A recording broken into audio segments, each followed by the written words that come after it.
Hello YouTube family, नमस्ते, प्रणाम। मैं कामनी शुक्ला स्वागत करती हूँ आप सभी का अपने यूट्यूब चैनल पर। सभी बहनों को करवा चौथ की हार्दिक शुभकामनाएं। और हम उपस्थित हैं बहुत ही प्यारे करवा चौथ स्पेशल गीत के साथ। कैसा लगे अपनी राय कमेंट बॉक्स में ज़रूर बताना। इस समय हमारा कमेंट आप लोगों के वीडियो पर नहीं पहुँच पाता है क्योंकि हमारे यहाँ नेटवर्क की बहुत ज़्यादा प्रॉब्लम है। गाना पूरा चल जाता है लेकिन कमेंट नहीं जा पाता है, इसके लिए आप लोग माफ़ करना। आइए बहुत प्यारे गीत के साथ। हो बतिया मानो हमार सजना, ये जी बतिया तुमानो हमार सजना। तन लेके आवा सोनरा से सोने कई कंगना, तनी लेके आवा सोनरा से सोने कई कंगना। आई गवाह करवा जी कर तैयारी, जाके बजरिया से लावा तू सारी। आई गवाह करवा जी कर तैयारी, जाके बजरिया से लावा तू सारी।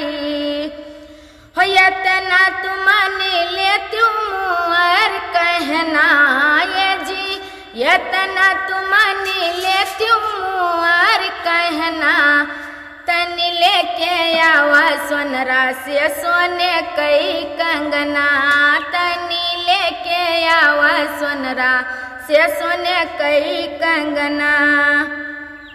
ऐ भूखी रहा बजी कराबै पूजनवा, चंद्र दियौ जी सिया मंगबैया बरदनवा। ऐ भूखी रहा बजी करबै पूजनवा, चंद्र दियौ जी से यह मंगबै बरदनवा। हो मांगी लंबी उमरिया तुहार सजना, ये जी हो मांगी लंबी उमरिया तुहार सजना। तन लेके आवा सोनरा से सोने कई कंगना, तनी लेके आवा सोनरा से सोने कई कंगना। तोहरे हंसी से सैया खुशियाँ हमारो, जीवन भर कदम चूमब सैया तुहार हो। तोहरे हंसी से सैया खुशियाँ हमार हो, जीवन भर कदम चूमब सैया तुहार हो।